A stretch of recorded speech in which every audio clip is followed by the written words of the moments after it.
Thank you, Chairwoman Klobuchar, Ranking Member Fisher, and members of the committee. Thank you for the opportunity to discuss the ongoing threats to elections administration and the preparation we in Arizona are making. I formerly served as the Maricopa County Recorder, overseeing the second largest voting jurisdiction in the United States of America. My team worked in a bipartisan manner to upgrade equipment and processes and grew the number of registered voters in that one county by 500,000 voters in just 4 years. Now, as the Arizona Secretary of State, I'm dedicated to the following premise. It is the American voter who should dictate outcomes, not partisan-leaning officials or foreign actors. But with all the election misinformation and threats that emerge therefrom, there has been a grave human cost. Since 2020, 12 out of 15 of Arizona's counties have lost senior election officials. As a former county recorder myself, I can attest that the pre-2020 world for election administrators is gone. We don't feel safe in our work because of the harassment and threats that are based in lies. Just ask a former county recorder about her dogs, poisoned as a means of intimidation. Her story is one of many veteran Arizona officials from both political parties who've left the profession for the sake of their own physical, mental, and emotional health and that of their families. The cost of persistent misrepresentations about the integrity of our elections is high, but the cost of inaction against those threats is higher.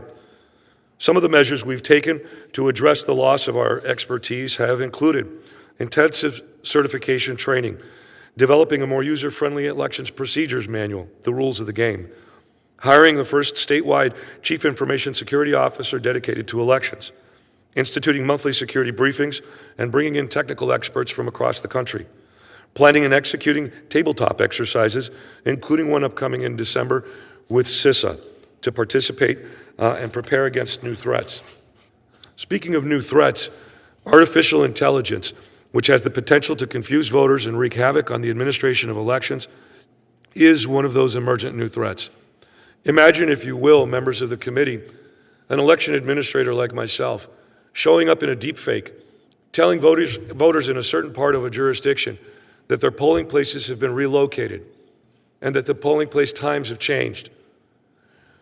Social media alone has the capacity to spread these kinds of deep fakes and lies far and wide with alarming speed. Now, if I were to go on TV afterwards, or even Instagram Live, to debunk these deep fakes, who would know which was the real me? Foreign actors from hostile states such as Iran, China, Russia, and North Korea appear ready to take advantage of this nightmare scenario. But we are meeting these challenges head on, by pre-bunking and not just debunking this misinformation. We're working with the National Association of Secretaries of State on their hashtag TrustedInfo2024 initiative. We're live streaming equipment certification with bipartisan observers. We're protecting our voter registration databases from AI-generated attacks and more. To be sure, federal agencies are key partners, including EAC and their best practices guides, the United States Postal Service prioritizing the protection of election mail, and CISA, as I've mentioned. But there's still more that can be done, and there's more that you can do. Help America Vote funds, as I've mentioned personally to some members of this committee and your staff, continue to be merely intermittent and wholly insufficient to provide predictable and sustained support that local jurisdictions require. These jurisdictions run our federal elections with federal candidates on federal ballots using federal rules without any sustained or predictable federal support in the form of funding. This is very concerning. I am deeply grateful to Senator Klobuchar for introducing the Freedom to Vote Act and other proposed legislation that aims to help, and I urge Congress to move forward with this important legislation. Moreover, I implore you to ensure the vital election security services provided by CISA's physical security and cybersecurity agents survive any potential issues when it comes to negotiating the federal budget. In conclusion, threats to American democracy are real, and American election administrators are rising to meet these challenges, but we cannot do it alone. Now more than ever, we need a sustained and robust congressional commitment to support our efforts in protecting the democracy that upholds this great republic.